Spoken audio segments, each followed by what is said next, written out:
Okay, well, welcome everyone. It is our delight to have you join us for Foreclosure.com's webinar series. We are so excited. We've got some awesome gurus lined up over the next several months that will be producing their webinars, and we're so excited tonight to have James Gage with us, who will be talking about the art of the short sale.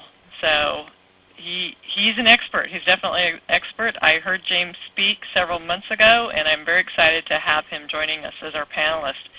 As I mentioned at the top of the call, my name is Linda Yates. I'm the Director of Education for Foreclosure.com, and it is my absolute pleasure to welcome you with us this evening and hope that you have a great experience. As we are talking tonight and presenting, there's a couple things I want to point out to you. First off, this is meant to be an interactive experience for all of you. So on your control panel, as you logged into the webinar, you should have an area where you can pose questions. We would encourage you to do so, and we will be very happy to answer those questions and reply to them towards the end of the session. We'll also, and if we don't cover something in the webinar, then we definitely want to take that opportunity at the end to pose all those questions that you may have for James or Jim Gage. So we're excited to have you here with us tonight.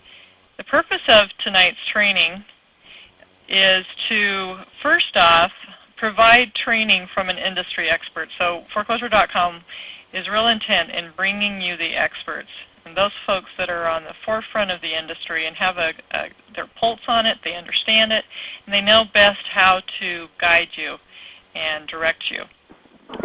Also, we want to provide a way to give you, so that you may understand the do's and the don'ts of a short sales transaction.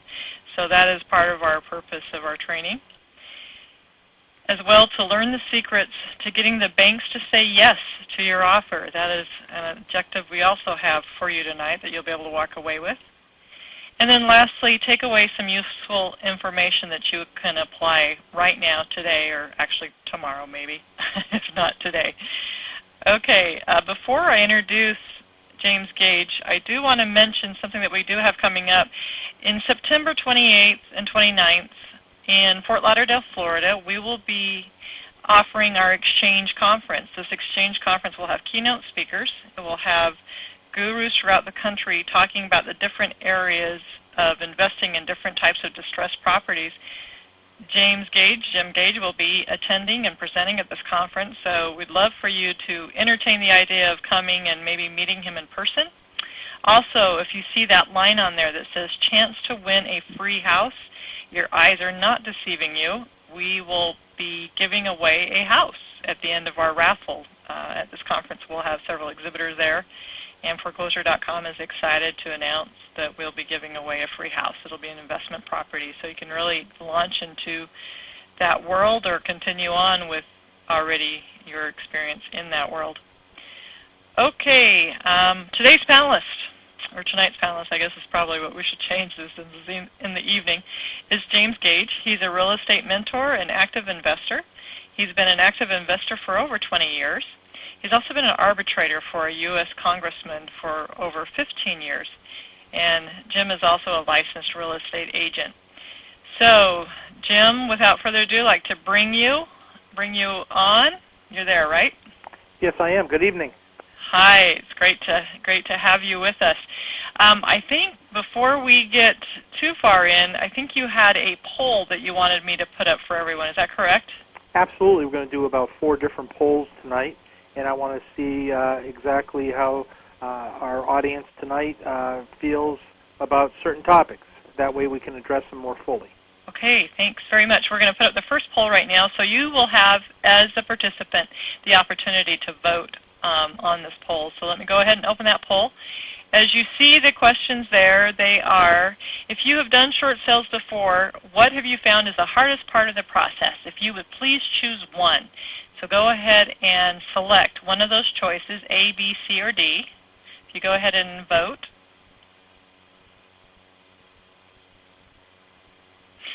the paperwork, getting past the gatekeeper, getting the bank to say yes, or finding deals that make sense?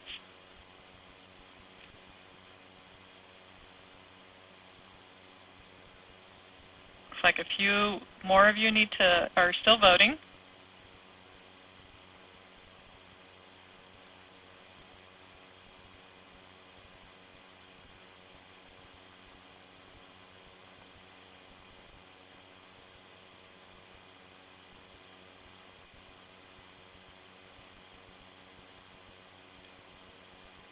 Okay, we're going to go ahead and close the poll, and let me go ahead and put those results up. So it looks like 50% of you say getting past the gatekeeper, 38% getting the bank to say yes, and 13% finding deals that make some sense. So, Jim, I hope that gives you some good information to kind of launch from. Yes, it does. And just to tell your listening audience tonight that the B's have it, the 50% have it. Getting past the gatekeeper is the hardest part, followed secondly by getting the bank to say yes, but we'll see in a little while why getting the bank to say yes is not the most difficult part. Okay, great. Thank you very much. Well, I'm going to go ahead and turn the controls over to you. So you're all going to see maybe a flash on the screen here just a moment, everyone. And then we're going to see Jim's screen.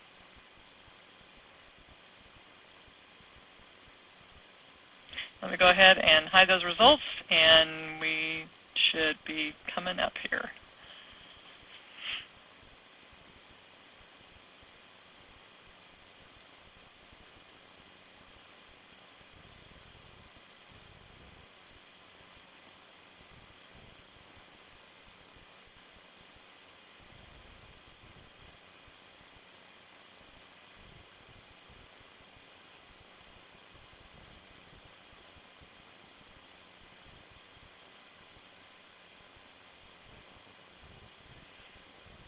Looks like it's trying to come.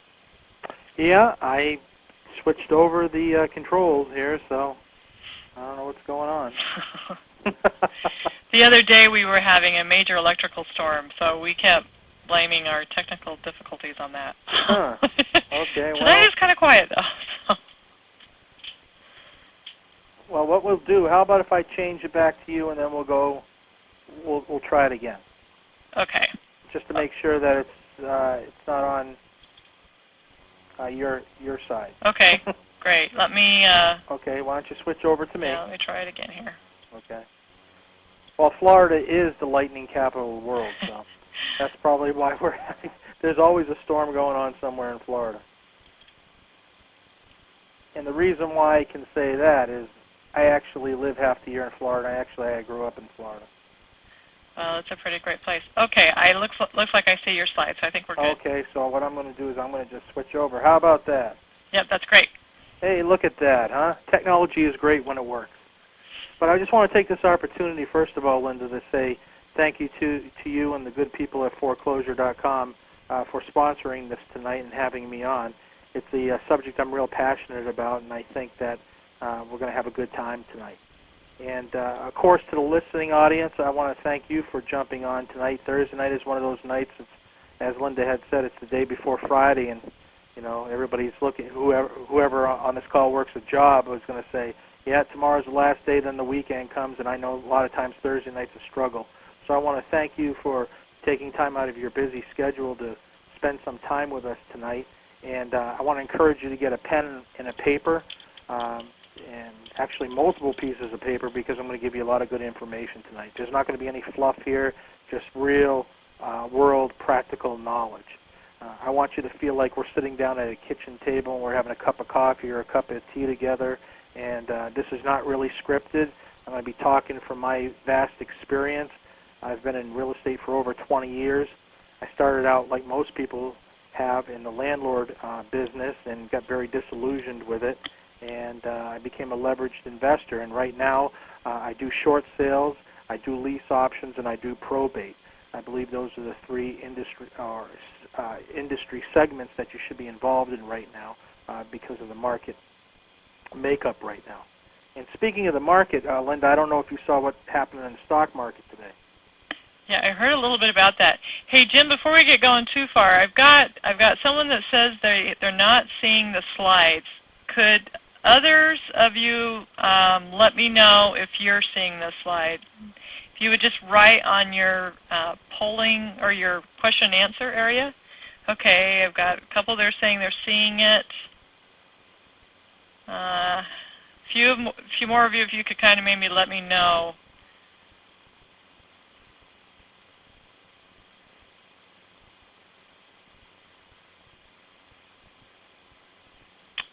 Oh, okay. Well, you should be able to. Yeah, Tina, who's viewing this from a Macintosh laptop, you should be able to view it. Okay, see Jim's face. Okay, that's good.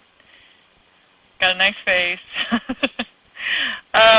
Boy, hey, Tina, why don't you try maybe logging on and then back on, off and then on again?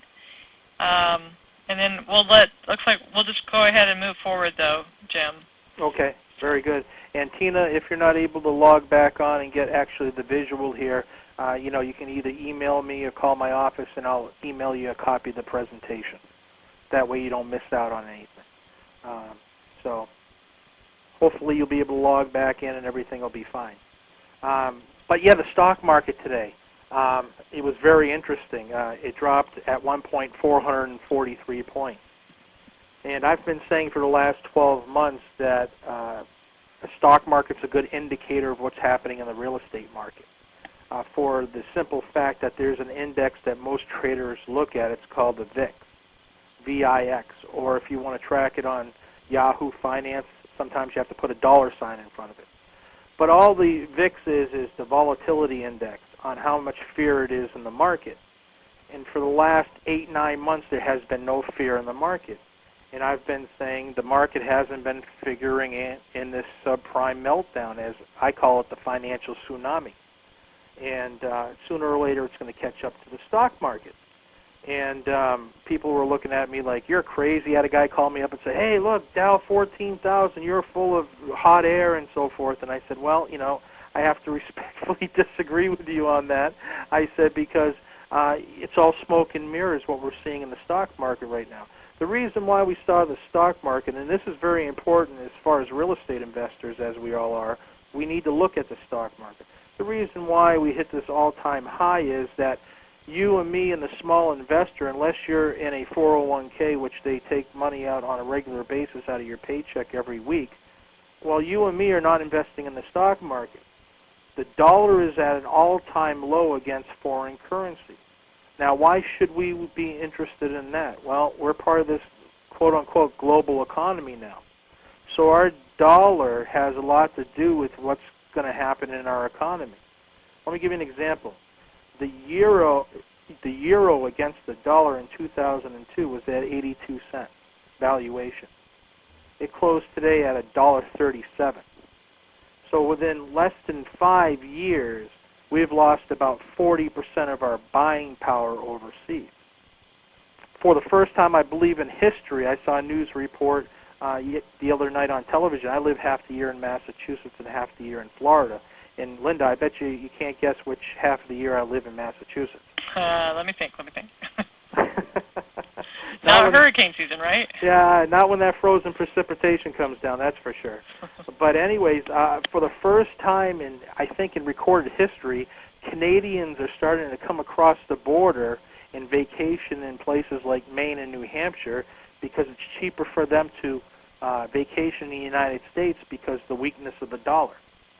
Okay, that being said, what's happening is the reason why the stock market's going up is because the foreign investors, such as the English and the euro and so forth, get more bang for their buck in the United States stock market than they do in their own stock market. So they're going ahead and investing heavily in the United States, and that's why you're seeing this surge in the stock market. Well, last week we saw the grumblings of what was actually ahead of the stock market. The chairman of the Federal Reserve, Ben Bernanke, came out and said, well, you know what, I think the recovery in the housing market is going to be a little longer than we thought. And it's like, duh. we all knew that. Most of us investors already knew that. I speak at a number of real estate investment clubs across the country, and this is something we've been seeing on the horizon for the last 14, 15 months. But now the Federal Reserve has finally come out to say it. And then this week, the subprimers came out and said, guess what? Our portfolios are almost nil as far as valuation goes. There's nothing left. Okay, and these rash of foreclosures, I don't have to tell you about the rash of foreclosures. I mean, you see it right on the data. We're on track here in Massachusetts this year to double, a small state like Massachusetts, to double what we did last year. Okay, so is there a bigger correction coming in the market? Absolutely. What does that mean for us as investors? It spells opportunity. Okay, it spells opportunity. So I want to just make sure that every investor on this line knows tonight is don't be afraid. Cycles come and cycles go. Like I said, I've been an active investor for 20 years, and we saw this kind of cycle to a certain extent in the late 80s and early 90s. Okay? It's nothing to be afraid of. You can make money as long as you know what you're doing. But I'm afraid that most investors are going to sit on the sidelines petrified that, oh, look at all this inventory out on the market. Oh, prices are coming down. And I get this question all the time, and I might as well throw it out here right now. People say, well, Jim, do you see a bubble happening here? How much do you see the housing market go down? Well, first of all, I think that we're not going to see a bottom to this foreclosure debacle that we're seeing right now for another 24 to 26 months. We're going to find the bottom, and then we're going to start rising out of that bottom. As far as valuation goes, you're probably going to see anywhere between 15 and 20% off housing values across the United States. And again, I have to qualify that and give it a caveat. And the caveat is we live in a 9/11 era right now, a post-9/11 era. So God forbid we get hit again, or something like a flu pandemic comes in, then all bets are off. But as long as all those things don't happen, you're talking about 24 to 26 months before you actually see a bottom. And then, we'll come off that bottom, and the valuation will start creeping back into the market, and, investors will start coming out again, and these mortgage companies and so forth will be more user-friendly towards investors. Because in the last cycle, what happened was that a lot of these mortgage and bankers, they pulled back their mortgage products, and in order to be an investor, you had to bring about 20% to the table. Now, it's not that bad yet, but you're seeing a lot of mortgage and banks doing away with 125 loans, negative amortization loans. Some are not even doing 100% financing anymore with the 80/20s anymore. So some are doing them with a good FICO score, but the majority aren't. So we need to keep this in mind as investors. But with that being said, I just wanted to set the stage here because I got a few phone calls in my office today of people very jittery. Oh, look what happened to the stock. Should I be continuing with my real estate deals? And I said, yeah, it depends on what kind of deal you're doing. But yeah, now's the time. Yeah, you can invest, but you have to have the mentality of a short-term investor. I don't like to hold anything long-term myself because of what we're seeing today and what's going to be happening in the future. So I like to take control of properties, and we'll talk about that tonight in short sales. I like to take control of properties and then have somebody waiting in the wings to take over the deal that I negotiated. Or if I negotiate a super deal and I crunch the numbers and it makes sense, then I may entertain the thought of holding on to it myself. Okay? So with that, why don't we go ahead and start getting into some of this. I'll be looking for people's questions tonight. I'm going to try to answer everything to the best of my ability in the time allotted. And with that, let's go on to our first slide. What options are available to the homeowner? Well, first of all, we're going to talk about permanent solutions, because I think that's important that you know all the different, the permanent and the temporary. Well, the permanent solution, the first one is to reinstate the loan. Pretty simple, isn't it? What happens is the homeowner gets behind on payments for whatever reason. Maybe there's a sickness, they lost a job, there's a divorce, whatever the case may be. They go 3-4 months behind, and then they find some money, they borrow some money from a family or friend, they make up the arrearages, and depending on how far the process goes, they may have to go ahead and pick up the bank's legal fees, and then they start flying straight from that point on, hopefully. So that's reinstating the loan. The second is to sell. Well, easier said than done in this environment. Unfortunately, most of the properties that you're going to run into in the foreclosure setting right now are what's called upside down. And let me go ahead and define what upside down is. Upside down just means that they owe more on the property than the property is worth. Okay, so you have a property, maybe a $250,000 loan on it, and just because of what the market's doing, it's devalued in its worth, and now it's only worth $240,000. Well, you're not going to be able to go ahead and refi that unless you come with $10,000 to the table. So that brings some interesting scenarios, meaning you're not going to even be able to bring a realtor in to place it on the market because there's no way for the realtor to make a commission. So really you're caught between a rock and a hard spot. So on a permanent solution, if we lived in a perfect world, they could sell the property and be done with it. Next thing is what we're going to be talking about tonight, a short sale. Okay, and we're going to talk in depth about this, so I'm going to go on to the next permanent solution. Deed in lieu. This was a tactic that was very popular several years ago. And when I mean several years ago, I mean like 15, 16 years ago. Deed in lieu of foreclosure. What the homeowner would do is they would call the loss mitigation department. And they would have a conversation with the loss mitigator. They would write a hardship letter with the hope that they would go ahead and allow the bank would allow them to go ahead and sign the deed of the property over to them in lieu of foreclosure. And then they would just wipe their hands off and live to fight another day, so to speak. In my experience, I'm seeing more and more banks now do this, but if there's second, third, and fourth positions involved, generally they won't even entertain that because they don't want all those other junior liens following them, meaning the bank. The bank doesn't want a second, third, and fourth lien holder because then they'll be on the hook for it.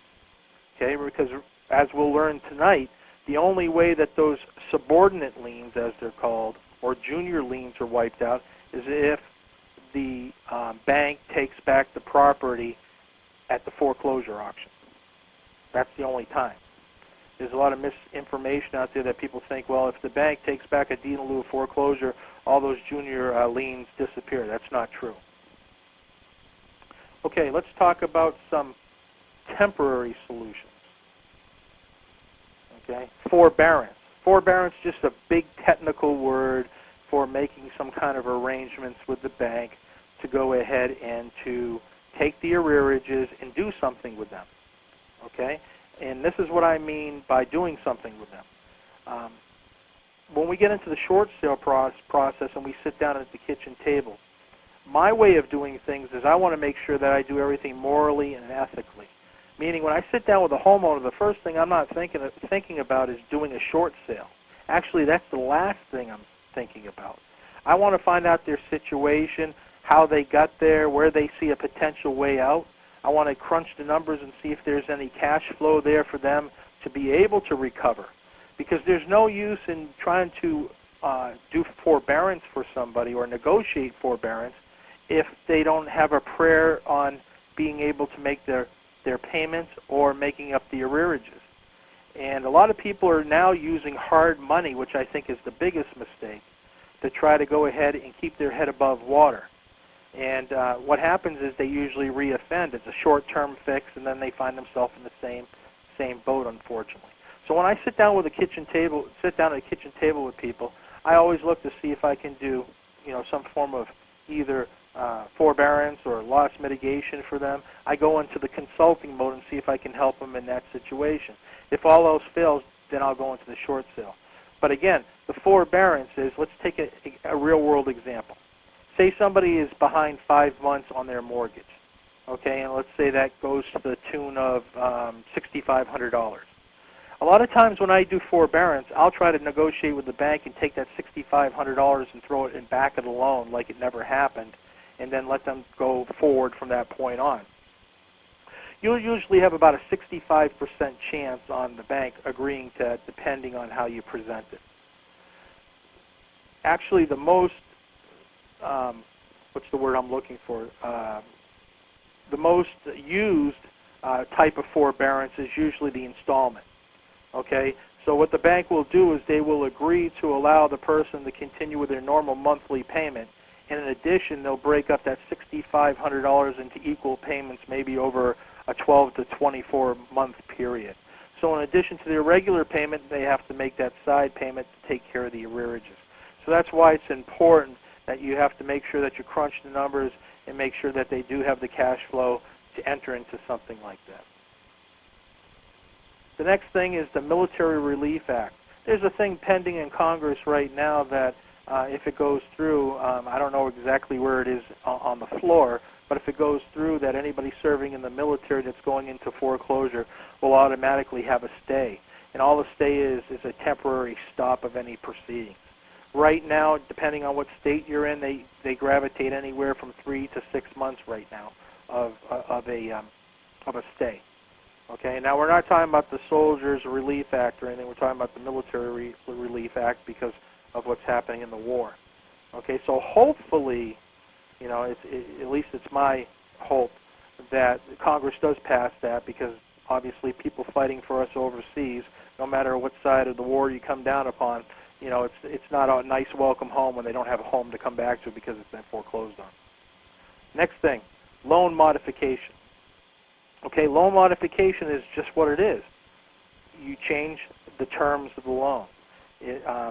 I'm dealing with somebody right now that's in foreclosure. She's got a heck of a lot of equity. She had a medical problem, had to take the money that was coming in for the rents. Here in the Northeast, we have what's called three-deckers, and all three-deckers are basically three apartments on top of each other. And she was taking that money because she didn't have health insurance to pay for her health care treatment. So she fell behind on her payments. Well, at the same time she was falling behind on her payments, she had one of those adjustable loans, and it went up to 12.5%. So what a kick in the teeth that was. So I'm helping her right now with loan modification with the loss mitigation department to rewrite the loan at a lower rate for her. That way she's able to, you know, come out of foreclosure, have a payment that's manageable, and get back on her feet. So that's what loan modification is. Now there's a partial claim payment that HUD has, and it's basically for anybody that has an FHA insured mortgage. Under the program, HUD pays the lender the amount owed to bring your loan current.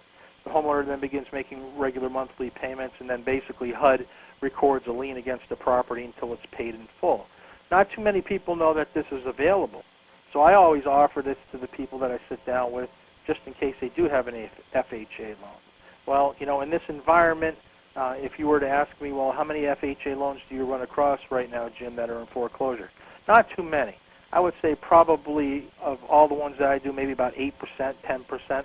Different parts of the country, it may be higher, but that's basically what I'm seeing right now, anywhere between 8 and 10%. But this is a great program to get people out of trouble. And at the same time, remember, we want to do what's best for people, because there's been all sorts of abuses in the investing arena.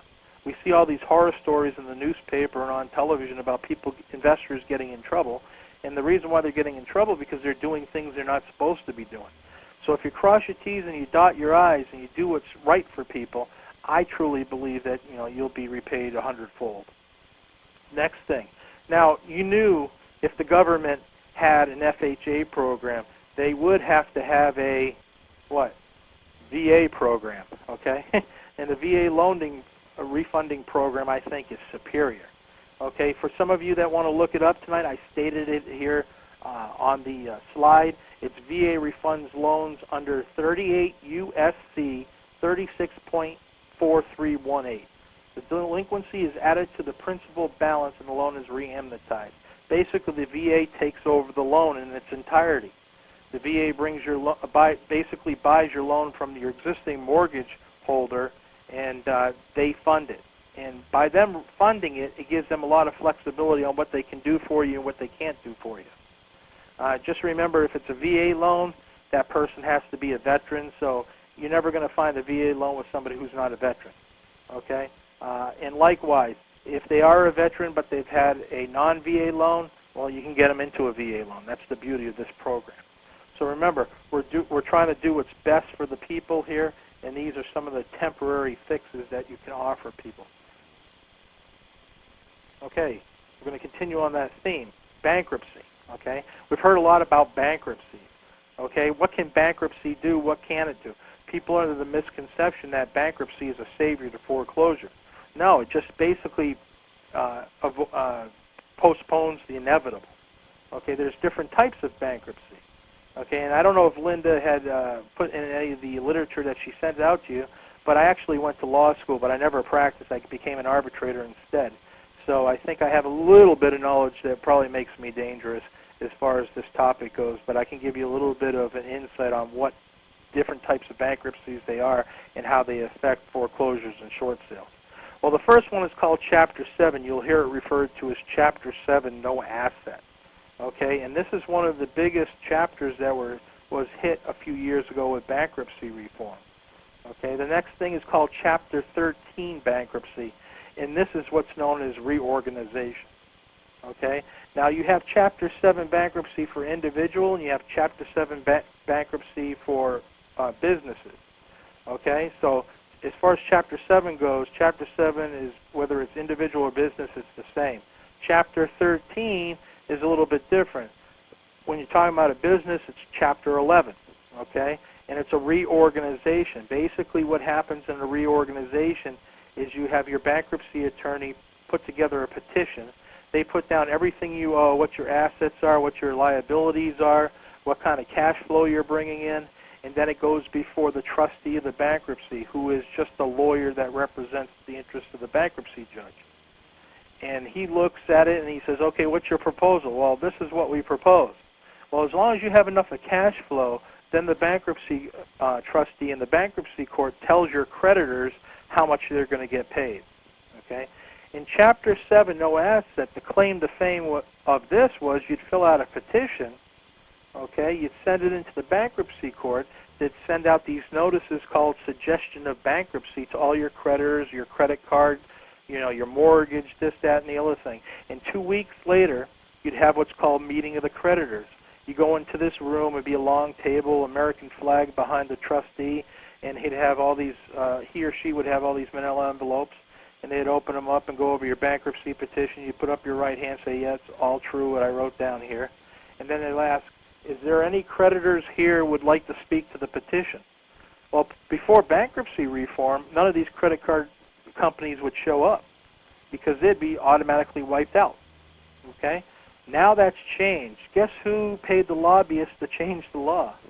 2 guesses. Well, you don't even need 2 guesses. How about 1 guess? If you said the credit card companies, you're absolutely right.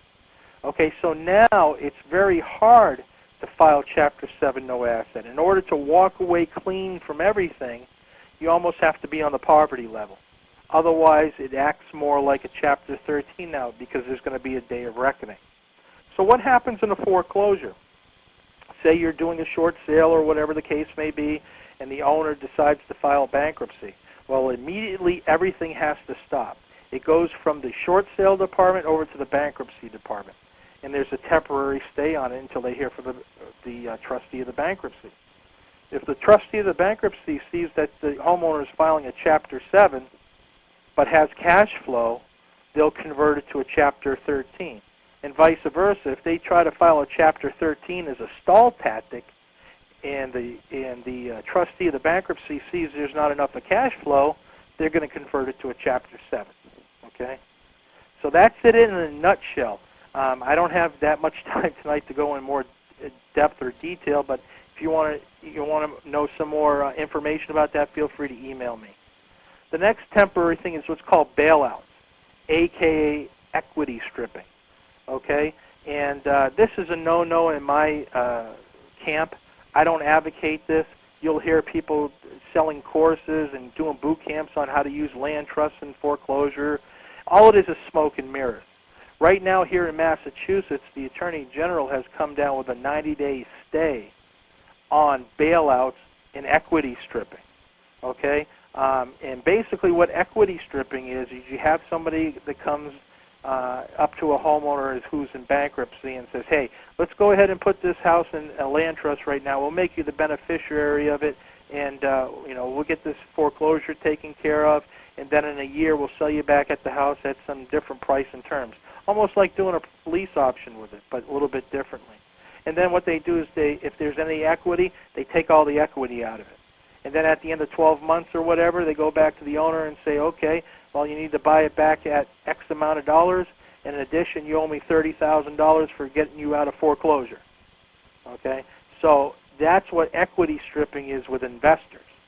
Now, with mortgage institutions and banks, it's a little bit differently. They do a little bit different smoke and mirrors. And again, we don't have time to talk about that tonight. But I just want you to get a little feel of what the temporary stays and the temporary things that you can do to try to at least slow up the bankruptcy process. It depends from state to state. Here in Massachusetts, it takes about 6 to 7 months to go ahead and to foreclose on somebody. Down in Florida, about 6 to 8 months. In New Hampshire and Rhode Island, it's a matter of weeks. So it really depends on your locale. You have to know for your locale, and you have to know what they can do and what they can't do. Okay, I think, Linda, you have another poll. I do indeed. Let's see here. Okay. Okay, we'll go ahead and we'll open up this next poll. What form of marketing do you think works best for short sales? Our first selection is letters, phone calls, door knocking, or newspaper ads. If everyone would go ahead and vote, take that opportunity to do that.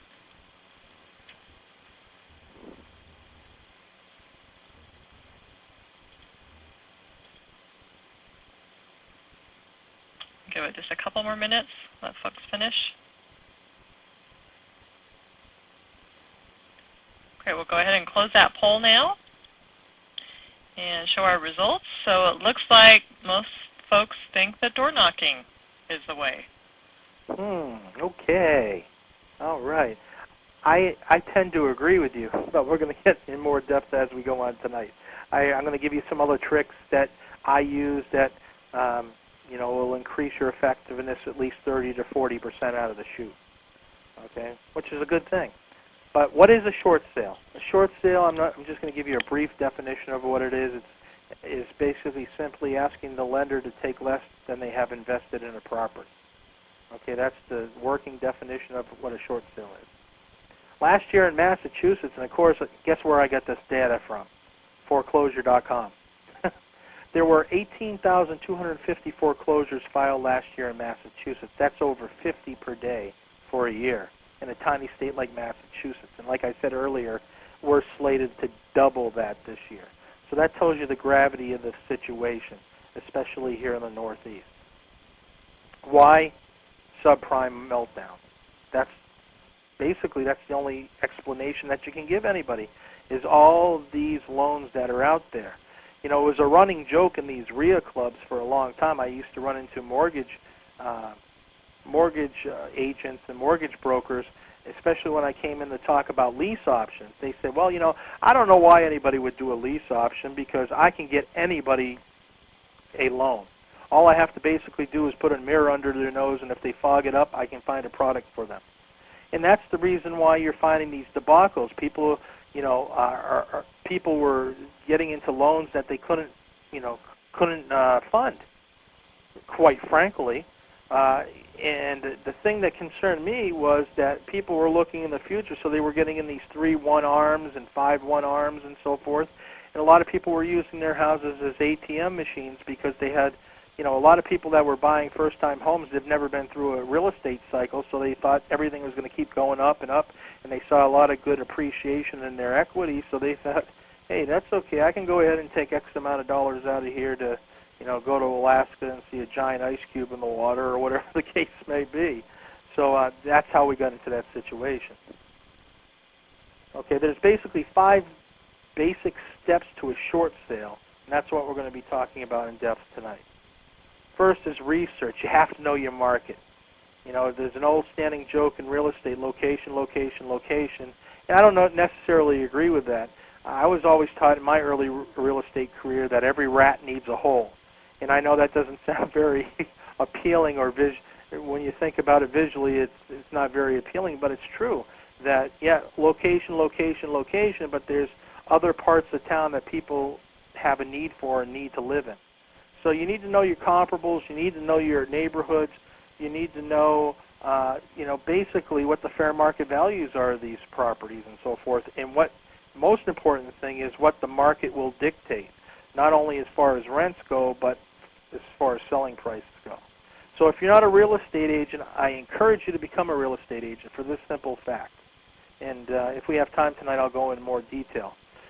But there's a thing that I use with lease options and everything else that most people don't have that are not realtors, and that's MLS. I love expired listings, okay? And my philosophy on becoming a realtor is simple. If you're going to be involved in real estate to any extent, you need to know everything about your industry. So why not go ahead and get involved with people that control 95% of the market? A lot of gurus out there teach that real estate agents are like the Antichrist. You got to stay away from them. They're bad news. You don't want to do business with them. But, you know, if they control 95% of the market and us as creative investors are going after 5% of the market, that just somehow doesn't make sense. Like I told you, I grew up in the South. I grew up outside of Fort Lauderdale, a place called Cooper City. And one of my early mentors in life, he didn't use good verbiage and probably didn't get very far in school, I would make an educated guess. But he always taught me, you go where they ain't fishing. Meaning that if you're in a fishing hole and you got 7 different people there, the chances are you catching a fish are pretty slim, especially if there's one fish in that pond. Why not pack your fishing pole and go down to maybe to another pond where there's nobody and throw your line in? You got a better chance of catching a fish. You may say, well, there may be no fish in there, Jim. Well, maybe they are, though. So I always use that analogy. So I love working with the realtors, and like I said, the only reason why I hang a shingle on a broker's office is for MLS. But my take on this is you can find terrific deals with real estate agents. You just have to figure out how to get them paid. With that being said, let's go on. You want to get the property under contract, okay? You don't want people saying, well, you know, I need to think about it. I need to talk to my priest, my rabbi, my confessor. You want to make sure that you pin people down and get it under contract, because once these foreclosures hit a data service, they're going to get 1 million letters and they're going to get 1 million telephone calls. And research, I saw it about 2 weeks ago. I forgot where I saw it. I don't know if it was on the web or where, but they said usually the first 3 people to make contact with the person in foreclosure are usually going to be the individuals that are going to be able to do a deal with that individual. So the early bird gets the worm analogy definitely works here, especially in foreclosures. Next thing, you need to show a loss. When you start documenting and substantiating things for the bank, you must show a loss. If you show a break even or even show a profit, they're not going to do business with you, because why would they want to give you, the investor, a great deal? Justify your short sale offer. You have to document and substantiate, just like what I was saying earlier. You got to document and substantiate everything. I learned early in my law career that people lie, but documents don't lie. You know, it used to be, I remember talking to my grandfather on numerous occasions, and he used to say your handshake and your word would be your bond. But unfortunately, those days are over.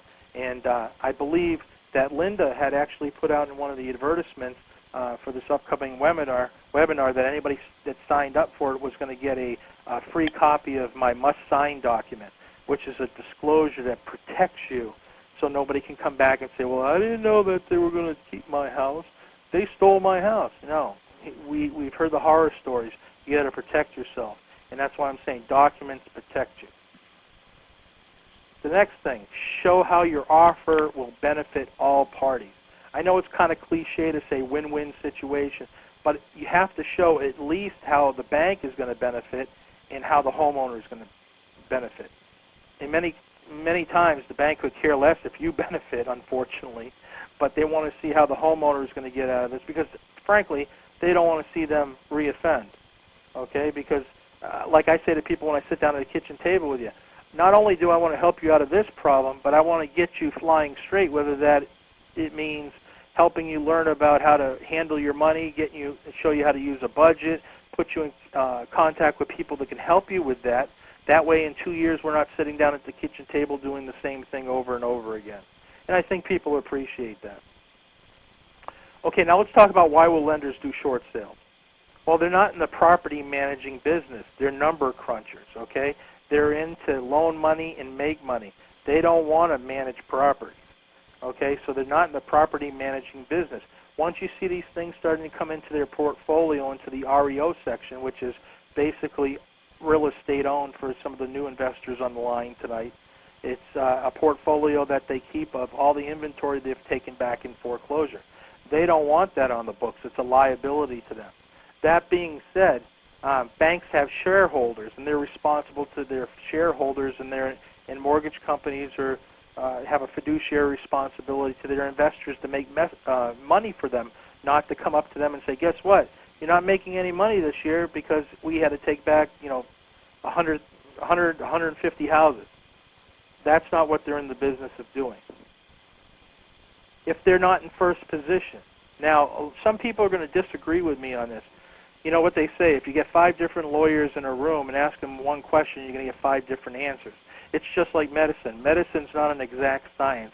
Neither is law. When you pay an attorney, you're paying an attorney for he or she to render to you their opinion. Okay? So I say that when IRS has a lien on the property, I look at them as in first position. Most people say, no, they're just like any other lien. The reason why I say that they're in first position and they have more sticking power than anybody else is this term that I have in the parentheses tonight, good faith. They can trigger what's called good faith. They can say to the bank, well, you know what? I don't think you wrote that loan in good faith. I believe your documentation was off, or there was some kind of fraud here. The people that you wrote this note to, we didn't verify verify their assets or their cash flow or their W-2s or their W-4s or whatever the case may be. So as soon as they enact that good faith, everything comes to a grinding halt and everything's in limbo. So don't you think at that particular point the bank's going to want to do anything they can do to make nice with the IRS so the process can go on? Absolutely. And that's why I say the IRS, and depending on your state, the DOR, the Department of Revenue, if you have a state tax, or I know in Florida we don't have a state tax, but if you're in a state that has state tax, the DOR can be a formidable opponent too. They would come in second position because nobody gets away from Uncle George. So Uncle George is always in first position in my estimation. The more foreclosures that the bank or the mortgage institution has on the books, the less lending power they have. Just makes sense. The government regulators come in and says, well, wait a minute here. You can't make any more loans because 75% of your portfolios of properties you've taken back. So the more that they have in their inventory, the less lending power they have. So it behooves them to try to get as much off the books as possible or prevent them from going on the books. Liability. Let's talk about that for a minute. Okay, a bank takes back a property, and God forbid somebody slips or falls, or a child gets their fingers caught in the window or something. Well, people say, well, that's what insurance policies are for. But people don't realize that insurance policies only cover so much. There's nothing that says that after somebody goes after the insurance policy holder, this is generally how it works. Somebody slips and falls on the property, okay? They go ahead and make a claim against whoever owns the building. Well, if the bank owns the building, they make a claim against the bank. The bank hands the claim over to the insurance company. The insurance company collects the person contacts the person that's been injured and says to them, okay, this is what we're offering you out of court. At all costs, they want to stay out of court. Okay? That person that got injured takes the settlement. Well, just because they take the settlement doesn't mean they can't take a second bite at the apple and go after, if you still own the building, you as the individual, or go after the bank again. So the bank does not like liability. Well, while we're talking about liability, let's also talk about some things that can happen in the property. For you that are in states that have basements and maybe there's a little water issue, the big 4-letter word that banks hate to hear is mold, or the potential of mold, or asbestos. It's an old building. Maybe you have some pipes wrapped in asbestos. Lead. Maybe there's a property that's full of lead. So these are some things that when we're dealing with the bank, we have to bring up. There might be an oil tank buried in the backyard. Oh, the environmentalists would lose their mind. I mean, now the bank starts pouring pools of sweat because they're thinking, okay, it might have mold, it might have asbestos. Oh no, it might have lead, and the kids are chewing on the windowsills and everything. Liability is a big thing. The more you can pull out and present to the bank that how bad this property is, the better off you'll be. Next thing is behind on payments. Again, they will not do a short sale. They will do a short sale if you're behind on payments. But don't try to do a short sale if the person hasn't even been served yet with the notice of foreclosure, because they won't even entertain it. I mean, why should they? If they're only behind a month or a month and a half or even 2 months, what behooves them to do business with you? Even if you're saying, well, the third payment's going to be late in the fourth payment, until they start proceedings, they will not entertain a short sale. Okay? Little or no equity. Okay? Banks will love this when there's little or no equity. And why is that? Well, or I should say they don't like it. Sorry about that. I'm trying to give up caffeine, and I haven't had a cup of coffee in a couple of days, so I hope you bear with me. But little or no equity. The banks are in the business of making a profit, and they like to see lots and lots of equity. That way, when they take it back at a foreclosure auction, then they put it in their REO department, and they can sell it for oodles and oodles of cash. Here's something that most people don't know. Before the auction process, and even at the auction process, the bank cannot sell the property. Even if let's say a property had $300,000 of equity in it, and it went to auction. The bank cannot sell that property for 1 penny more than what's owed on the mortgage. So let's say you had a property of $700,000. There was a mortgage of $300,000. You had equity of $400,000. Well, guess what? If somebody bet $300,001, guess what? The bank would have to sell it for that. Anything under that, the bank always, 99.9% of the time, the bank buys it back at auction. That's why, in my opinion, it's a waste of time to go to auction. Okay, but once they take it back into their REO department, they could put that property on for $2 million if they wanted to. All bets are off then. Okay, so let's go on. If the property is in bad condition, banks are not in the property management business. They're not in the fix-up business. They're not going to come in and play this old house or flip this house or property ladder or whatever you watch on television. That's not what they're in business to do. They usually hire a property management company if the property is vacant after they take it back, and then then the real hemorrhaging begins. But if the property is in bad condition or marginal, that's another reason, motivating factor for them to work with you. Okay, now this here, I think that you'll make oodles and oodles of money if you just use this one technique. Usually near the end of the year is a great time to deal with banks. I mean, is that the only time? No. I mean, all through the year you can go ahead and deal with banks. But usually at the end of the year is a great time because they want to get all these properties off their books before the end of the year, so they can go to their investors and say, look, we have clean books. We have no liabilities. In the stock market, it's called window dressing. And if any of you have mutual funds, this is what happens. During the course of the year, the mutual fund family goes out and they buy these small cap companies and companies you probably never even heard of. Okay, as it gets closer and closer to the end of the year, especially at the beginning of December, they start dumping all these no-name stocks, and then they load up with all these ones that we know of, like Exxon and McDonald's and this, that, and the other thing. That way, when they send you the final year prospectus and how the fund performed, that you're looking and saying, look what I own. I own Exxon, and I own this, and I own that. And then guess what? After the first of the year, they dump Exxon, McDonald's, and all those, and they go back to the small caps and the no-name stocks that actually made a big return for them again. So it's called window dressing. Same thing happens in the mortgage and banking industry.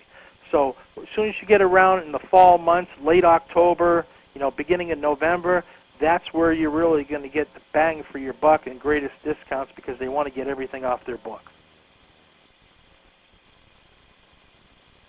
Okay, why won't they do short sales?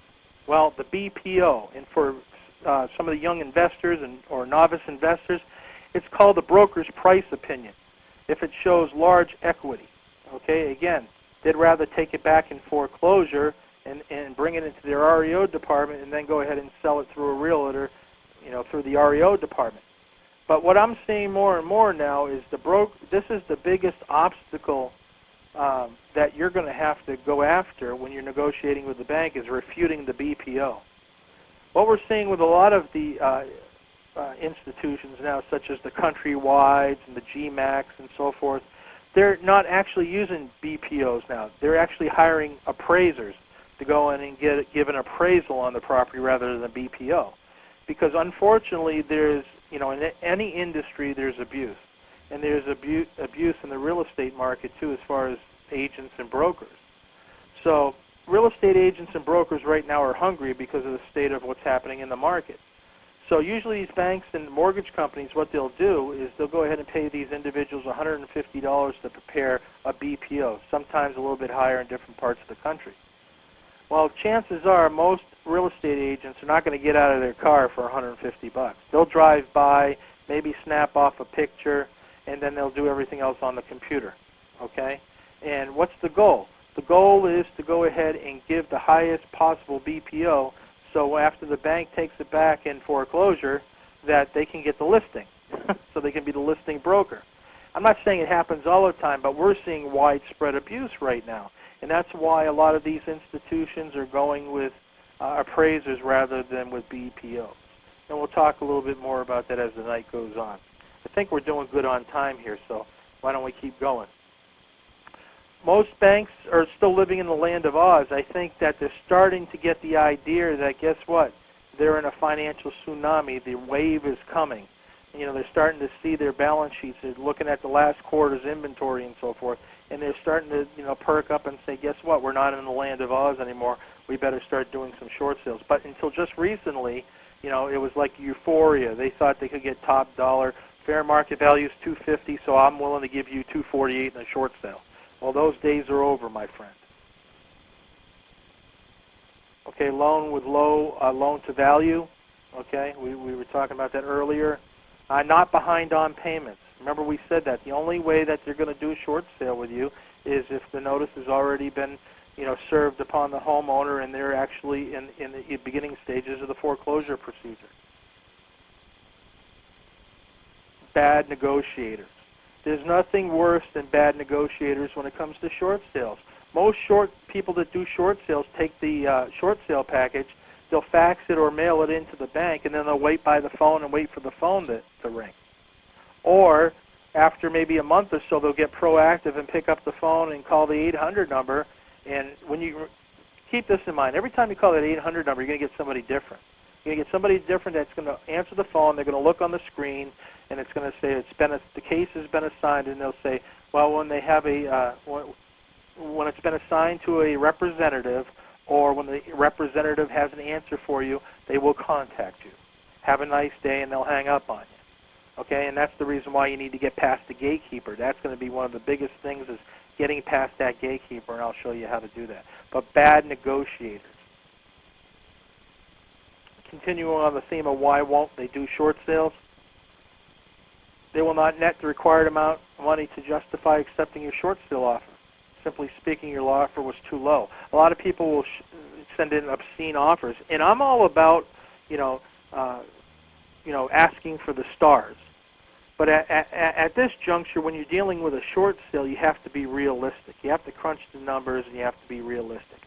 If the fair market value through an appraisal, and you think it's probably in the ballpark of $250,000, if you offer $140,000, guess what? There's no mystery on why your phone's not ringing. They're not going to take it.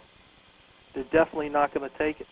So don't insult their intelligence, okay? I have a formula at the end here that I use that will help you with this. The lender is adamant that you can do better they can do better by waiting for a better offer or foreclosing on the property. Again, you're usually talking to somebody that's making maybe 8, 10, 12 bucks an hour. They could care less if you do a short sale. So it's incumbent upon you to go ahead and make the best case possible to them on why they should accept your offer, okay? And you have to pick and choose your fights.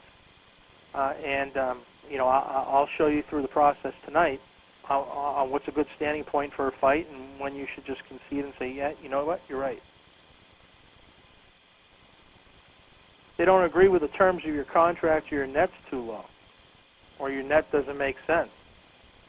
Because one of the pieces of paper they're going to require in your short sale package is a HUD-1.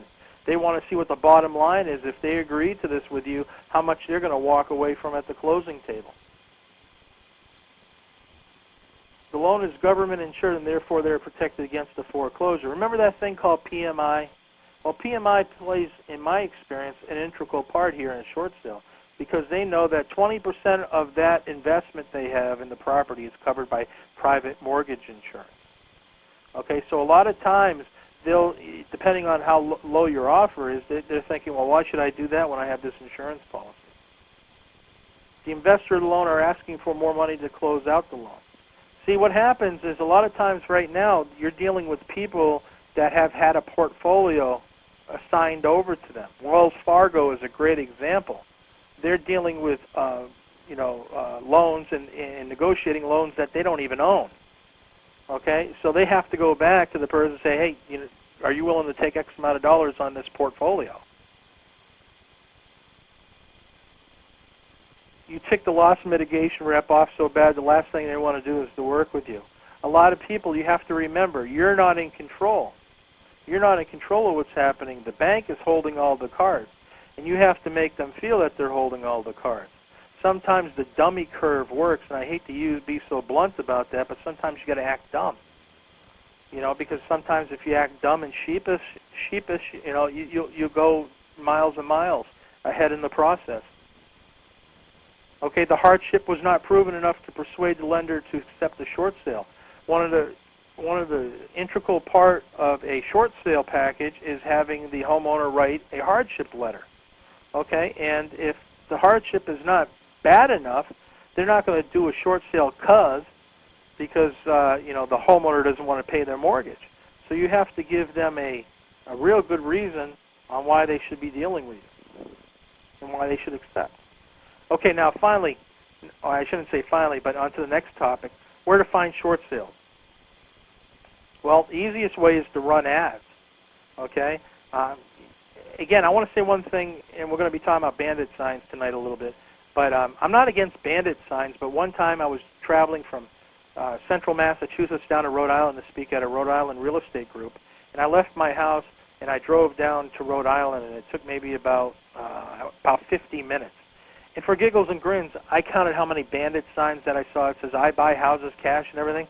I counted 65 from my house to where I was speaking in Rhode Island, and they all had different phone numbers. So I tell people, if you're going to use bandit signs, you don't want to look like the rest of the daisies in the field. You want to change your verbiage a little bit, because I think people are starting to get wise to, if they see I buy houses cash, that means you're going to beat me up and take my house. So I say to people, well, why don't you run a bandit sign that says, need to sell your house? Give me a call. I have options. Call Jim, and then the phone number. Just so, you got to think outside the box sometimes. Just change the verbiage. Same thing with running ads. I mean, the computer is a great thing. Technology is great when it works, like tonight. We had a little bit of snafu. But when it works, it's great. Use Craigslist. If you're not familiar with Craigslist, it was based out of California. You can run any kind of classified ad you want for free. You just have to sign up, your email address and so forth. So I run ads all the time on Craigslist, looking for people, looking for homes, looking for 3-deckers, condos, townhouses, you name it. I use it very readily. I hardly ever take any money out of my pocket to run ads, but when you're first starting out of the gate, if you're a young investor and you haven't built up a database, and I'm a big advocate of a database. This is my theory on databases, okay? That a lot of gurus are out there teaching people, go out and find a property, and then you find somebody to put them in. That doesn't, into the property. That doesn't make any sense to me. What we should do is we should invert that. And what we should do is find people that are looking for specific properties, specific locations and areas of town, and then go out and find a property that suits their needs. And when we negotiate it, we just call them up. We've already pre-qualified them. We know they have money. We know that they're ready to pull the trigger now. We keep them in our database, and we just match them up. It's a perfect matchup. Okay, bandit signs. We just talked about my philosophy on bandit signs. Data services such as Preforeclosure.com. It's a great organization. I use them for my data. Okay, this can be a gold mine for you, but you have to jump on it quick. Banker and Tradesman, it's a magazine, and actually a newspaper/magazine that comes out, and they'll tell you who has any liens on their house and what businesses have tax liens and this, and it actually has the foreclosures too. I tend not to use that for the simple reason is I find out it's not very fresh data. That's why I use Preforeclosure.com, because it's fresh data. Banker and Tradesman has been kind of, been through the mill, so to speak, and a lot of it sometimes comes through Dun & Bradstreet. Okay, and get a list from Dun & Bradstreet. Again, I've found that sometimes 3-4 month old stuff is on Dun & Bradstreet. They usually don't have real up-to-date stuff like Foreclosure.com is, but it's just an option for you. Okay, bird dogs. Bird dogs are great. The biggest bird dog that I use is the postman and the postwoman, okay? If you want to use a bird dog, use them. They know what's going on in a neighborhood. They know who the desperate housewives are. They know who's in financial peril. They know who's getting divorced. They know everything. So what I do is I use them, and basically what I've done in my business model is I've put together a little CD that runs maybe about 20 minutes, and it basically just tells them what I'm looking for. I'll compensate them generously if I do a deal from the information they give me and so forth. I give them my criteria again, and basically what I'm looking for in a nutshell. So when I do go up to the post people, usually they don't have time to stop and talk to you because they want to get done with their route and get back home or, punch the clock. So I give it to them in a little envelope. I say, please, take a listen to this, and I put my business card in there, and then they call me back on their off-duty time, and then we talk about it more in depth. So I use a CD. It costs me like 22 cents a CD. You can burn them on computers nowadays, and I use that as an advertisement piece for my bird dog. Okay, now to contact the homeowner. Phone, mailing, and door knocking. Okay, my favorite is door knocking. I don't like sending letters because you're in competition with everybody else, and 9 times out of 10 when the homeowner starts opening up these letters, everybody's template almost looks exact, depending on which boot camp you went to. So again, I want to separate myself from everybody else. I understand if you have a little bit of a, shall we say, nervousness going up and knocking on a stranger's door and try to make communication with them and so forth. I suggest when you go out door knocking, you go in groups of 2. Usually male and female is great. That way if a woman comes to the door, a lot of times they feel more comfortable with speaking with a female. And again, I'm not trying to be sexist or anything, but in this day and age, the comfortability factor has to be weighed in. Okay, so I knock on the door. Okay, well, what happens if they're not home? Well, again, a lot of people are selling these door hangers where you put these door hangers on the door, and you hope that they call you. Well, I think again that's a waste of time because everybody and his mother is doing that. What I do, okay, is I take a yellow Post-it note, and I'll put, please call Jim, and I'll put my phone number, and I'll put it on the front door. Okay, I'm not telling them I'm here to talk about your house or this, that, or anything. I just put it on the door. And when I started using that technique, my response rate went up 40%. The phone started ringing off the hook because people are curious. Who the heck is Jim? Why do I have to call Jim? Okay, you're separating yourself from everybody else. Don't put it on cars. Don't put it in the mailbox because you get yourself in trouble, okay? So if you knock on somebody's door and they're not there, then use the yellow Post-it note, okay? I use the 3-touch method. I'll try to contact the homeowner 3 times. My favorite is the door knocking. The second favorite is the phone call. The last-ditch effort that I do with postcards is the mailing. And unfortunately, we don't have enough of time tonight to go into the marketing aspect, but I use a 3-prong approach. 3-prong approach is research. Second thing is knowing how to negotiate. And the third thing that most investors forget about is you have to have a marketing plan. Okay? So again, if you want more information about some of my marketing things, don't hesitate to send me an email or give me a call. Okay, and we already talked about door hangers versus Post-it notes. Rule of 3, we talked about that. I reach out 3 times. Okay, now the meeting. All right, now finally, you get the meeting. Now, if you're at the front door and you knock on the door and somebody's there, again, we want to be respectful. I usually lead out with handing a business card, and I'll say, Mr. and Mrs. Homeowner, my name is Jim Gage, and forgive me for the intrusion, but I noticed that your home is in foreclosure, and I think I have some options to help you out. I was wondering if you had a few minutes where we can talk. Either they're going to say yes or no. If they say no, say, well, I'd appreciate it if you took my business card, and at a later time, if you felt it was appropriate for you, give me a call. I'd be more than happy to sit down with you and talk about your situation and so forth. If they say yes, then, you're in the door, okay? Again, you have to keep in mind that these people are under severe emotional distress. I mean, over the last 20-plus years, 18 doing short sales, I've sat down at a lot of kitchen tables, and I've seen people, and I've observed things. That usually on the kitchen counter there's a stack of unopened mail. There's usually some kind of pharmacological agents involved where you see pill bottles on the counter, maybe some antidepressants and so forth. It's a very stressful time. I mean, I can't imagine sitting at a table as a father. I have 4 daughters. And me losing my house and then having to figure out a way of telling my kids that, guess what, we're going to go live in a box underneath the bridge because Mommy and Daddy are losing their house. I can't imagine what kind of emotional distress that is. So handle them with kid gloves. So you want to find out the situation when you're sitting at the kitchen table. You want to find out, is there somebody else on the deed? Is there a husband, a wife involved, a relative, whatever the case may be, a partner?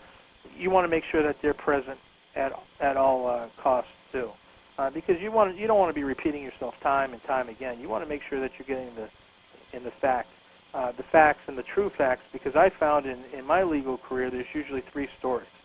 There's their story, your story, and then somewhere in the middle there's the truth. Okay, so you try to find out the situation to the best of your ability. Again, you try to find out whether or not you can go ahead and do forbearance for them. Okay, see if there's any way you can help them out based on their cash flow. And of course, we don't do things for free, so in that case, we would charge a consulting fee. What usually I'll do is if I do some kind of forbearance in negotiating with the bank to either do a reinstatement of a loan or a forbearance, I'll charge them $1,000 up front and then $1,000 when we take care of everything. And people are usually happy as a clam to pay that because, again, is this something that they can't do? No, they can do this all day long, but most people don't know, number one, they can do it, and number two, they don't have the skills to negotiate it. So that's where we come in as a savvy investor. We're doing what's best for the people, but at the same time, we're making an honest living. Okay, last resort, short sale, and that's what we're here to talk about tonight. Okay, you want to find out how many months they've been behind. Ballpark. At this juncture, you may ask to see if they have the latest mortgage stub or anything that they've received from the law offices. Okay, because you're going to use that in your arsenal of things later. What's their plan? Usually people, when they're in foreclosure, they'll have some kind of plan. I'm going to go live with my aunt. I'm going to go live with my cousins or whatever. So they have some form of plan. Very rarely do you find some people who say, I don't know what I'm going to do. I'm going to wait for the sheriff or the constable or the police to rip me out of the property. Usually, it very rarely comes to that. But what's their plan on fixing their situation? We said, who else is on the deed? Are there any liens looming? Because a lot of times there may not be an encumbrance on the property. One of the things that I encourage people to do is that before they go to sit down with people, that they do, if they go on the internet, in a lot of states, you can go to the Registry of Deeds in your state and do a mini, what I call a mini check of the title and see if there's any encumbrances on it, like writ of attachments, mechanics liens, water, sewer bills, whatever the case may be. But you want to ask them straight out, too, is there anybody posturing to put a lien on your property right now? Are there any small claims judgments outstanding against you? You need all this information to make, obviously, a formidable offer to the bank because you have to know everything that's going on. Other mortgages, is there a second lien holder, third, fourth? I mean, I've seen them up with 6 liens on there before. Can you do those? Yes, but it's not for the novice just starting out. I would say maybe start off with like a first and a second, maybe the most. But when you start getting in third and fourth and fifth positions and so forth, it's a little bit more difficult to negotiate. What do you ask the homeowner for? You have them sign a fiduciary agreement or a power of attorney, also known as a release of information. I usually have them sign a release of information and a power of attorney just specifically concerning their house issue. Reason for that is, in a lot of instances, I want to make sure I have a POA in case I have to go ahead and meet with the appraiser or the realtor doing the BPO, and they ask, well, how are you involved here? I don't want to give away from the get-go that I'm an investor because, of course, they'll shun me like, the bad plague. So I want to make sure that I have all the documentation I may need. Yeah, I want to ask them for 2 years of taxes. Generally, they're not going to have 2 years of taxes. Okay, but you're going to ask them for 2 years of taxes. Or if they don't have a recent pay stub, if they're working. W-2s, we just said. Pay stubs. Hardship letter. You want to make sure that they write a hardship letter in front of you in their own handwriting. Okay? You don't want to type anything up on your word processor and come and have them sign it because the bank sees right through that. You can go ahead and help them on what they should include, but you want to make sure it's in their own handwriting. Okay, you want an offer to purchase. Here in the Northeast, we have an offer to purchase, and then once that's accepted, we go to what's called P&S. But like in Florida, all you have is an offer to purchase. You want to make sure you have an offer to purchase. Now, they can agree to sell you the house on that offer to purchase for $1. Doesn't really matter, just the bank wants to see it. The bank's not going to say, okay, $1, that's fine with us. No, but you have to have that offer to purchase. Must sign document. That's what you're going to be receiving tonight. You go ahead and send me out an email. I'll give you my email address at the end tonight. I'll send it out to you. You want them to sign it. Basically, the must sign document just says you negotiated with them in good faith. Okay, they're satisfied with the potential outcome. You've advised them to have all these documents reviewed by an attorney and or accountant. And the caveat here is that if they're going to sit down with their attorney, that you must be present. Because attorneys, unfortunately, are deal breakers. You need to be sitting at the table, and you need to be verbalizing to them that, hey, this is what I'm willing to do for your client. This is how I see a way out of this unfortunate situation, and I'm above board. It will go miles. I would say probably 95% of people are not going to use an attorney or have it reviewed. But you must go ahead and offer that. That way, everything is above board. And it has some other nice little things in there that you'll be able to see. But I have them sign this on anything that I do, just to protect myself. Okay, now, Linda, I know that you have another poll, so why don't you go ahead and bring up the other poll here before we get into resources. Okay, great. Thanks, Jim. Before I put that poll up, we have had a couple questions, and I just want to throw them out while I'm getting ready to put up the poll, if that's okay. Sure. Okay, the first question is, I guess it was more a comment on that California prices are so high, so please include it also. Okay. So I wanted to, as well as specific papers if owner occupied. Okay. Okay. And then we had a question that said, what is a net sheet? Okay. All right. Well, as far as the person in California, I think I went over some of the documentation that you were talking about. If they're owner-occupants, they need to come up with, their tax bill, their utility bill, their pay stubs, and so forth and so on. I think that's what you're alluding to. If not, send me an email and I'll give you more clarification because I know we're rapidly running out of time here, and I'm hoping that Linda will give us a little bit more time here because I want to give you as much information as possible. Now, that second question was what, Linda? What is a net sheet? Okay, the net sheet is going to be your HUD-1, and basically it lists all the liabilities of doing the deal, the closing costs, the appraisal, the certificate of municipal liens, the smoke certificate from the fire department. They just want to know on that HUD-1, and again, it doesn't have to be produced by the mortgage company. It's going to be produced by you to give them a ballpark figure on how much they're going to walk away from the table with. That's what a net sheet is. Okay. And then we also, how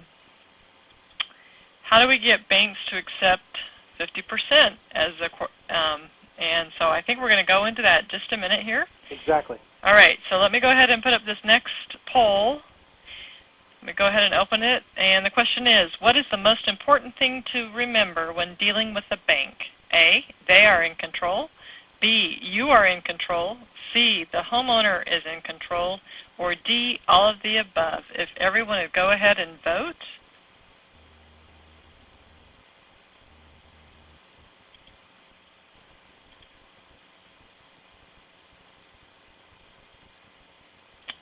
Okay, we'll go ahead and close that poll and put our results in. Oh, looks like we're pretty resounding. Well, we've got some all of the above, but they are in control, referring to the bank. Exactly. I would tend to agree with that. But as we go on tonight, you'll see there's some aspects of all the above, too. But for the majority of the deals you're going to do, the bank definitely is in control of your fate because obviously they're holding the mortgage. So with that being said, let's go into some resources here. Okay? You have to have your team in place. Okay? And what I mean is don't wait to the last minute when the bank's getting ready to say, yeah, we're really taking a serious look at your offer here, and we may go ahead and do it, accept it. We have to bring it to committee, or I have to bring it to my supervisor, whatever the case may be. Don't sit there and start scrambling and looking for financing or whatever.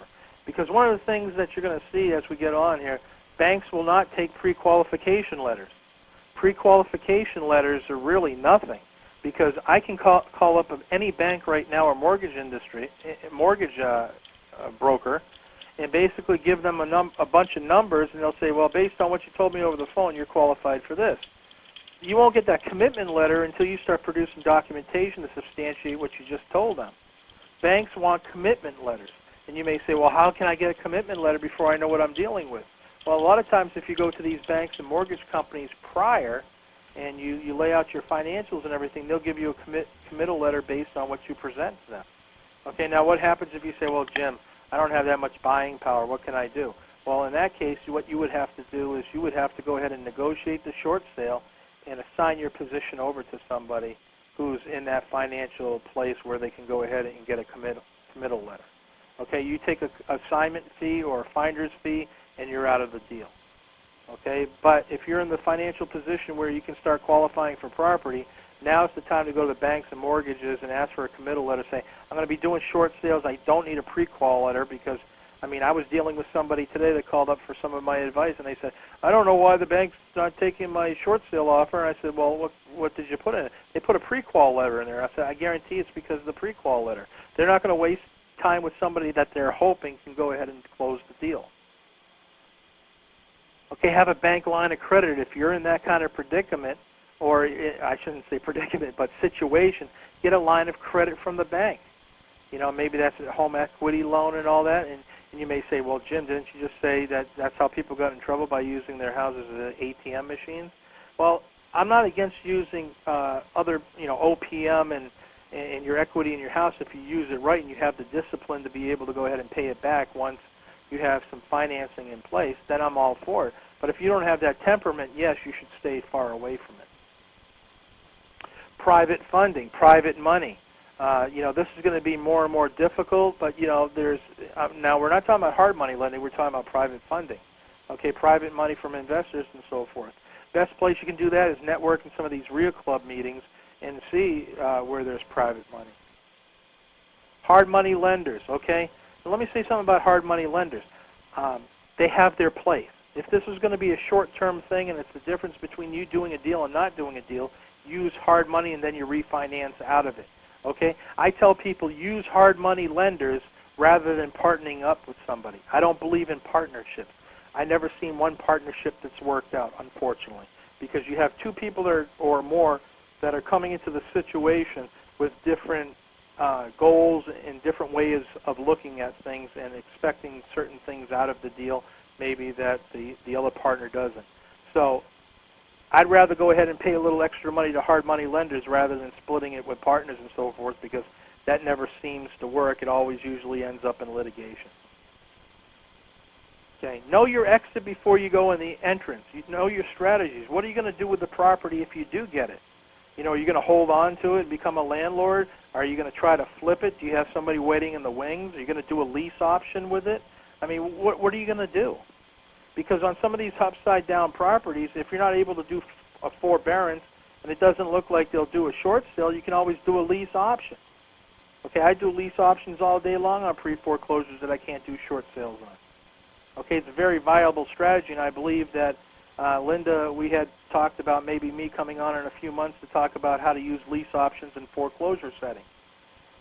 So, stay tuned, ladies and gentlemen. Check the title, as I had said before. You want to make sure that you check the title because you just never know who may be attaching. I mean, I've seen things being attached on properties the day of closing. So you have to make sure that there's nothing looming, and you usually get that from the homeowners or when you do your title search, of course. Okay, approaching the lender. Here's where we're getting into a lot of the meat of it. And Linda, I know we're about 5 minutes until our actual cutoff time. I was wondering, you think we can get a few minutes of an extension? Yeah, I think we can definitely do that. Okay, because I want to make sure that everybody, gets value here and gets all the information. Contact the loss mitigation, short sale, or foreclosure department. A lot of these different banks and mortgage companies go under different names. It's usually the short sale department, but a lot of times they're called the foreclosure department. I've even seen the loss mitigation department handle some of these short sales. Ask for their short sale package. Here's where you don't want to pick a fight with somebody. A lot of times people say, well, I've gone to all the short sale boot camps and I know what has to be in a short sale package. Well, that's great, but this is not a fight to pick with them. Ask them for their short sale package. Usually they'll either give you a list or they'll fax you a document saying, this is what we need, A, B, and C, and we'll go over that tonight. Never use generic forms. It's a kiss of death. When you start using fill-in-the-blank forms, and again, here's the caveat, and the caveat is barring the HUD-1 in the financial statement. If you use any kind of other generic forms, they see right through it. They said, oh, somebody's been watching late-night television, and they X you right out of the equation. Time is your enemy here. Time is of the essence. You're beating the clock. Okay, so what you have to do is you have to make sure that you do everything in a timely manner. You need a minimum of 25 days to do a short sale with a bank. Okay? Can you do them in shorter times? Yes, but what you'll have to do is you'll either have to ask for a stay if you're getting up close to the auction date, or ask for what's called a moratorium. And a moratorium is the same basically as a stay. It's a big legal term. It just means that they're stopping the clock. Okay? Fax your POA or your release of information or your fiduciary agreement ASAP and multiple times. Okay? You want to send it like 4, 5, 6 times. Okay? And why is that? Is because you want to make sure that they get it, because one of the things that they'll say is it usually takes 24 to 48 hours to get into their system. So you don't want to call up 24 or 48 hours from now and them say, well, we never got it. Can you fax it to us again? And then you're stuck with another 24 to 48 hours. You don't want to be in that position. Okay, approaching the lender continued. Assemble all documentation. Don't send it in dribbles. There's nothing more frustrating to a bank than getting piecemeal. Oh, I got this, I got that. People I was talking with today, the bank said, well, we're not going to entertain this offer because we don't see a HUD-1 and we don't see a commitment letter. Send it as one package. Okay? And we're going to get more into documents here in a minute, but I believe, Linda, we have our final poll question for tonight. We do indeed. Let me go ahead and open that. That last poll question tonight is, what will be the hardest part of negotiating that short sale? So if everyone would please vote. Looks like our options are price, terms, the broker price offer, and closing costs.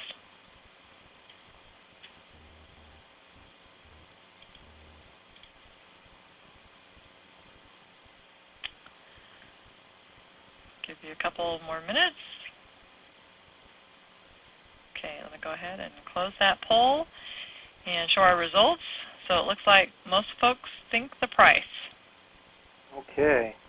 Well, it's actually not the price. As we said earlier in the webinar here, it's actually the BPO. That's going to be your biggest thing that you're going to have to refute, because it really doesn't matter about price if you can't get past the BPO in order for them to see that your offer makes sense. you got to get past that BPO. But let's continue with the documentation, and then we'll go over that again. Okay? Offer to purchase. I mean, what should be included? Well, in a good offer to purchase, you should have contingencies, such as a home inspection, subject to pest inspection, subject to financing. Even though you'll have a commitment letter, you need to put that little caveat in there.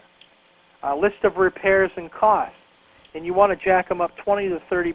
If you have a contractor that comes in and gives you a bid on maybe some repairs and so forth, you want to go ahead and crank it up 20 to 30% above what they've given you.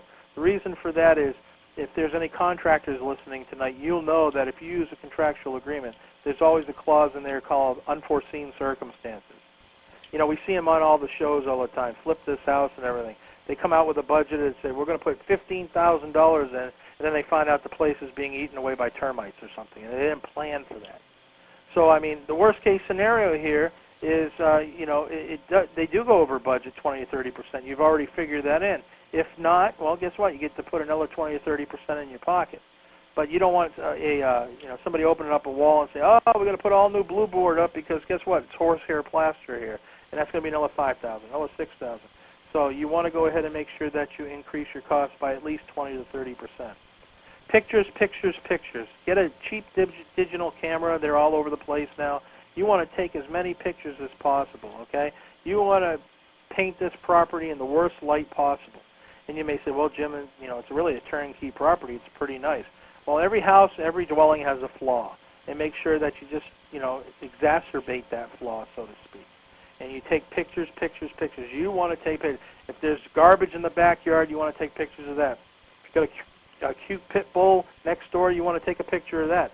I just did one. It was a 3-decker, and right across the street was a big chained-in fence yard with an auto body shop.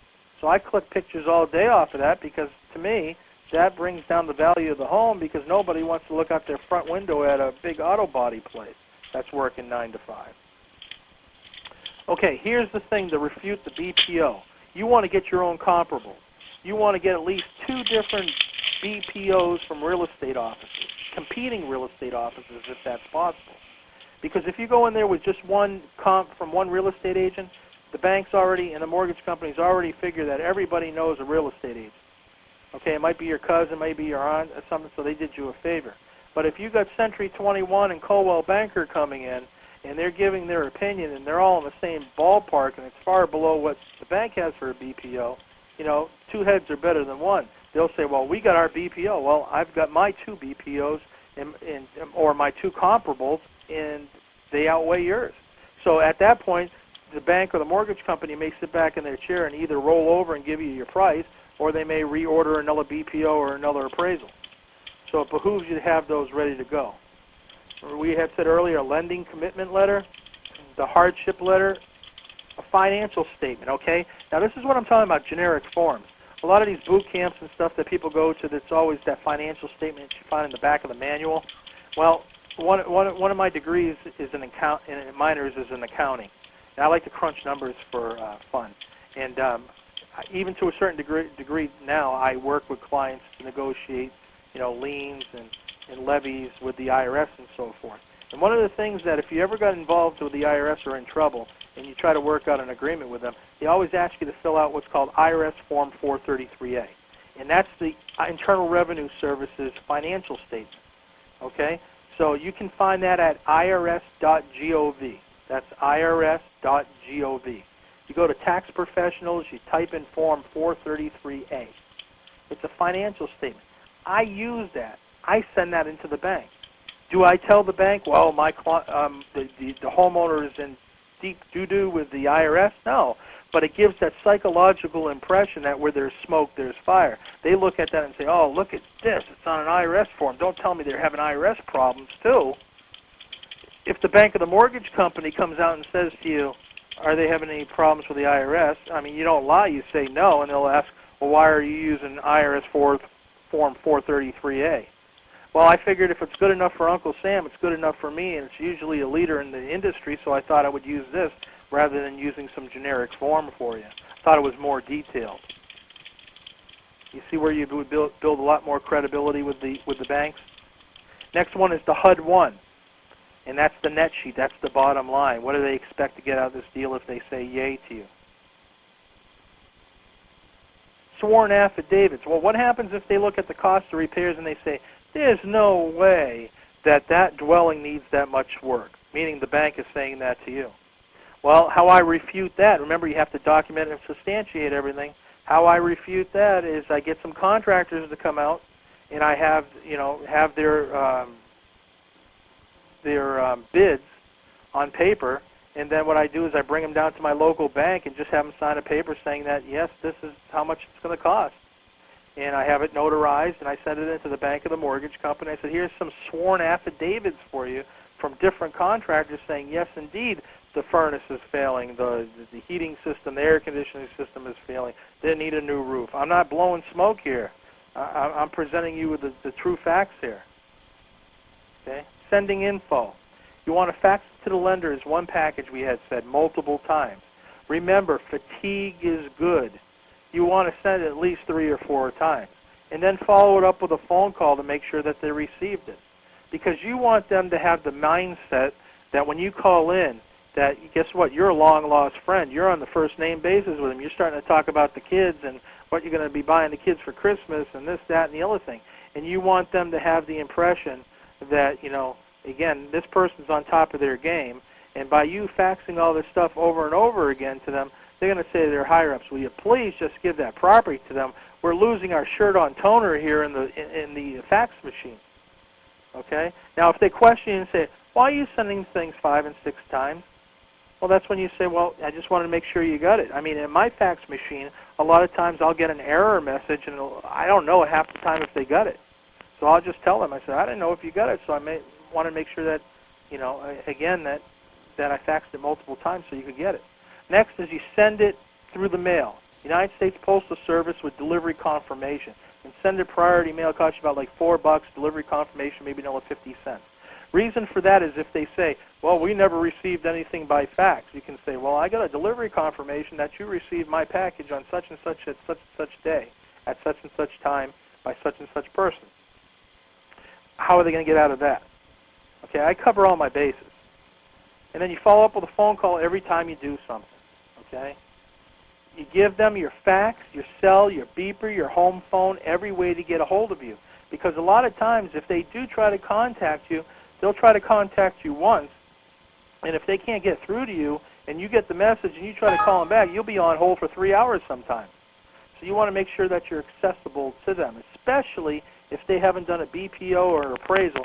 You want to make sure that they can contact you so you can go ahead and meet those people out there to hopefully try to influence that BPO or appraisal.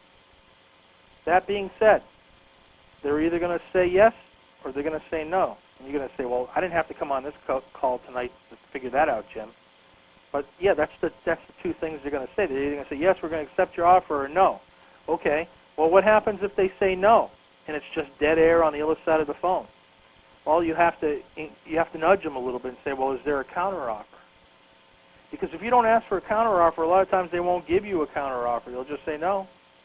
And you'll have to scratch your head and try to figure out why they said no. Okay? But find out who the rep is and their contact information. This is getting past the gatekeeper. You're going to call up and you're going to talk to these people. Okay? And here's what I do. I'll call them up, and I'm going to get a different representative every time I call up. And I'm going to say, you know, my name is Jim Gage, and as you can see from your screen, I've called several times. And all I'm getting is that it's been handed out to a representative, or they'll contact me when they have a decision and everything. Can you just do me a favor? I don't want to keep calling up and, you know, wearing your ear out. Can you maybe point me in the right direction, at least tell me who the representative is and maybe a contact number for them? That way I can just, you know, deal with their department rather than bothering you all the time. Or can, at the very least, can you give me the number of the short sale department? And I find out that 9 times out of 10 they'll do that. For that one time that they won't do that, then what I'll do is, remember when we're sitting down at the kitchen table, I asked for all legal notices? What I'll do is I'll look and find out who the law firm that's handling the foreclosure is. I'll call the law firm. I don't want to talk to the attorney. I want to talk to the paralegal. I talk to the paralegal, and I'll talk to them and tell them what my plight is. I've been trying, for a long time to do a short sale. I've sent the package in. I'm getting nowhere. I was wondering, can you possibly extend to me a courtesy and just let me know who your contact is at the bank and what their phone number is? And they will, because they don't want to talk to you about it, because they're just a paperwork machine at that point. Their deal is just to get rid of the property. They're not going to do any negotiating. They don't have the power to do any negotiating. It's up to the bank or the mortgage company what they want to do. So that's another way of getting to past the gatekeeper and getting to where the buck stops. Okay? And those two ways have never failed me. If no, BPO is usually the reason, along with the initial offer. You offer too low. Okay? And we talked about test the waters, usually too comparable. Okay? And, what you have to do is you have to let them know that they're either in California, Texas, or in New Jersey, and that they probably, up in my neck of the woods here, Massachusetts, especially Worcester, they can't even pronounce it. They don't know what's going on in Worcester. They don't know what's going on in Massachusetts. They know what's going on in their own backyards. So they're relying real heavily on that BPO. So I have to really make a case in front of them to say, well, with all due respect, I don't know who did this BPO or this appraisal, but I'm telling you, this is what's going on in our locale here. So you really have to, document it and substantiate it. Call it several times a day. Usually I'll call in the morning, the afternoon, and close to the close of business, especially if it's on the West Coast in California. There's obviously a time difference here on the eastern seaboard. So I'll call, prior to them closing business. I'm just calling you to follow up to see if there was any movement on there, if they've heard anything. You've got to stay proactive. If you're waiting by the telephone, waiting for them to call, guess what? It's never going to come. You have to be proactive, because they may have 100 jackets on their desk because of the kind of environment that we're in. If you're running out of time and you're getting close to the auction, ask for that stay or moratorium. Okay? Here's some stall tactics briefly for you. Again, ask for the stay or moratorium. Here's an extreme thing. You can ask for a restraining order. It's also called a 21-day stay. Basically what you do is you go before a Superior Court judge on motion day. You just call up your Superior Court and ask them what day motion day is. You go before the judge and say, hey, Judge, I'm trying to work a short sale with here. We really don't have much time. The bank doesn't seem like they want to give me a moratorium or a stay. I'm asking you to go ahead and apply a 21-day stay. Okay? How well does that work? Maybe about 30% of the time, because obviously when you make notice of, give notice to the mortgage of the bank that you're going to be doing this, they're going to send a lawyer. Okay? But if you make a good enough case before the judge and say, hey, we're doing everything, we're trying to help the homeowner here, we've provided them with everything that we can, we just need a little assistance here. Especially in this environment, most judicial systems are going to be sympathetic. Continuing stall tactics, okay? It's called reinstatement of figures and merits. Basically, you're telling the mortgage company or the bank you think that they have fuzzy math, that this just doesn't make sense upon the arrearages and upon what the payoff figure is and so forth, and you're asking them to basically go back and do an internal audit. Okay? Again, they don't have to do it, but as long as you're on record as asking them to do that, again, you're going to have a better shot at it. And I would say, again, with my 18 years of experience in actually trying to invoke that particular strategy, I would say that probably works maybe about 25 to 30% of the time. Okay, it's a low figure, but hey, that's okay. All right. The other thing you can do is you can posture to file bankruptcy. Okay, here's the thing. Bankruptcy is a tricky thing, but this is what most people don't know about bankruptcy. You can go ahead and use the B word. Okay, in the legal profession, it's known as exercising other legal options. You can say to Mr. Mortgage Company or Mr. Banker, hey, we've done everything we can to go ahead and try to work out something here. But if we're not able to work out something, rather than have a foreclosure on their record, my client will look, because remember, if you present yourself right out of the gate to a bank as an investor, it's also the kiss of death. When you first make that contact with them, you want to let them know that you're the fiduciary. You're trying to help out the homeowner, and you're trying to do anything that you can to help the homeowner. Okay? So if they push you to that bankruptcy thing, you can always fill out a bankruptcy petition and file it. Okay? And because you can go ahead and withdraw a bankruptcy up until the meeting of the creditors. I've had to do this once, and what happened was they said, well, we're not playing ball with you, Mr. Gage. And I said, okay, well, they're going to file bankruptcy. We went ahead and filed the petition. We got the notice, suggestion of bankruptcy. I faxed it over to the bank. Guess what? In 10 minutes, they were on the phone and said, well, maybe we were a little hasty here. Is there still time to work something out? And basically what we did is we worked something out, and we canceled the bankruptcy. You can cancel a bankruptcy up to 5 minutes before the meeting of the creditors, and never appears on the person's record, okay, because it was never, actually put in force. Okay, end game. What are your options? Well, you can let them take back the deal, and you can go to the REO department and try to buy it from the REO department, real estate-owned department of that mortgage or bank. In recent years, I've always told investors to stay away from the REO departments because it just doesn't make sense to go ahead and try to buy a property through the REO department because they can ask anything that they want to ask for. But now, a couple of months ago, I saw on NBC News that in Detroit, Michigan, the REO departments were actually packaging a lot of their portfolios and selling them at auction because they had this overabundance of inventory. So I'm not necessarily against going to the REO department if you've done everything you can. You say, you know what, I think it's still a good deal. I don't want to give up on this. They take it back in foreclosure. They wipe out all the junior liens, goes into their REO department, and then by then the game is up. If it's listed by a real estate agent and they said, hey, you know what, this house is worth $400,000. That's what we told you when we did the BPO. But after further examination, the house isn't worth $400,000 anymore. It's worth maybe $275,000. Well, then the bank or the mortgage company starts scratching their head and say, well, maybe we're taking a little advantage of here.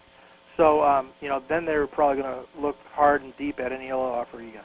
You can walk away. Okay, remember, you don't want a deal so bad that you're going to do something silly or get into a bad deal because you want a deal. You can walk away.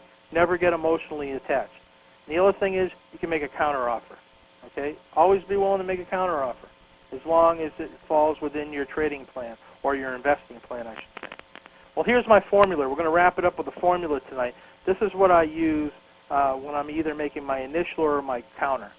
Now, you take the estimate or the actual BPO amount or the value of the house based on the comparables, then you multiply it by 85. And by the way, where did I get this formula? I got it from somebody that I struck up a friendship with in the mortgage industry. I said, well, how do you compute what you'll take and what you won't take? And this is basically what they use. Okay, here's an example. $175,000 estimated BPO value. Times it by 85, you get $148,750. Okay, step 2, I then take the number I got and multiply it by 92%. Here's another example. 148,750 times 92 gets me 136,850. I do not know that this. I know that this formula does two things basically. It gives me a calculated number to use for my initial offer or my calculated offer. It allows me to break down to the lender how I came up with my offer because they're going to want to know, how'd you come up with this? Did you just pull a number out of the sky? Okay, step 1. The first offer will be usually to get the number that you and the lender are negotiating down to tens of thousands. Because when you negotiate, you want to negotiate in bits and pieces. The first counteroffer will be used to either... Hello? Linda, can you hear me? Yeah, I can hear you. Okay, we had a little power flux there. Okay. Okay, the deal or get the number you and the lender are negotiating within thousands.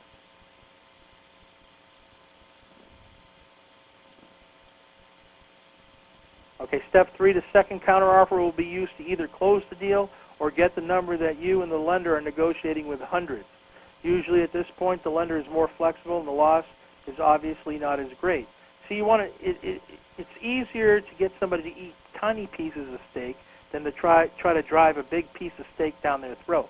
So you cut it up into a little more palatable pieces. Okay, what are the bank's options? They can deal with you. They can take it back and bring it into their REO department? Or what else can they do? Let's see if you've been paying attention, Linda. I don't want to put you on the spot. Oh, you're putting me on the spot. Okay, what they can do is they can try to find out another lender that maybe wants to buy the portfolio off of them at maybe a more conducive price. Okay, here's the conclusion: selling the property in tandem. Again, you want to make sure that if you're doing a short sale, you want to do it in tandem, especially if you just want to flip the property. You want to have a real estate agent in the wings. Okay, you want to make sure that they're going to get an MLS and so forth, and you want to make sure that it's a smooth transition, but at the same time it's in tandem. Verify the value of the property. Obviously, your real estate professional will help you with that. You want to estimate the value, so when you do put it on a market for market analysis and so forth, you're in the ballpark, especially in this environment right now. You add up all the costs of selling the property. If you're using a service as a real estate broker, again, they can help you with the estimate of closing costs. Otherwise, you just call the registry of deeds in your locale and ask them, what do the buyers and what do the sellers pay for? If you're selling your property on your own as a FSBO, you call the local title company, call your real estate attorney. You should be represented by an attorney. You should also buy title insurance. Those are my two key things out of that. Step 3 is determine the amount owed against the property. This will be the total of all loans against the property. Remember, you want to make sure that they do a good title search. You want to do the calculations and crunch the numbers from what's owed on the property to any encumbrances. Remember, on a short sale, this will be a negative number. Okay, and I'm going through this kind of fast because we're coming, we're right at the wire here. So, but again, feel free to send me an email for clarification or whatever, or feel free to give me a call at the office. Contact a lender or lenders, talk to someone in the customer service department and tell them the situation. Don't be afraid. Honesty is the best policy. Okay. Step 6, ask the lender what procedures are for a short sale. Remember, this is just in summary now. Ask them what their short sale package is, so forth. Have they done a BPO? Have they done appraisal on the property? But remember, nothing can be done until you fax in that release of information and or power of attorney. And then the final step is sell the property, assign it over to somebody, whatever the case may be. That's the 7th step here. And, as long as you follow these little things here, obviously we can't give this justice in a 2-hour period, but hopefully I gave you enough of meat to chew on that, maybe you did learn something that you didn't know about and you can try something different in your arsenal. Finally, the people at Preforeclosure.com are great, and we always like to give a little bit of value, so I have a special webinar package for you that are listening tonight that are interested. It's the art of the short sale system. It comes with a comprehensive manual, one form CD, all the documentation that I use, the 433A, the HUD, examples of marketing materials and so forth. Comes with a 2-CD program on how to negotiate a short sale. This is a live presentation that I gave down in Virginia last year, and it goes more into depth than what we discussed tonight. The second CD program is how to build a real estate power team. It's very important that you have a power team at your disposal, attorneys and so forth. I'll give you my 2 cents on it. Plus, I have some guests that are on the program that will actually show you how they were able to keep a deal going with another investor that came in that offered $10,000 more than they did on the deal, and the person turned it down because of the terms that they were given. It's a really intriguing story. Okay. To continue, bonus 1, the must-sign document. You're going to get that regardless of what. You just send me an email. I'll send you that, but it's part of the package here tonight. It's a retail value of $199. A bonus 2 is you're going to have a one-on-one mentoring session with me, James Gage, not an employee, not somebody in Utah speaking out of a boiler room. You're going to be dealing with me. It's going to last for about an hour. Retail value on that is $250. Okay, so I normally charge $997 for this, but for tonight, since you were kind enough to come on the webinar here and stay up late here with me and Linda, what we're offering it for is $497. And you can either call our offices at Gage Consulting Group and order it, or we've set up a special page on our website. It's www.Gage.com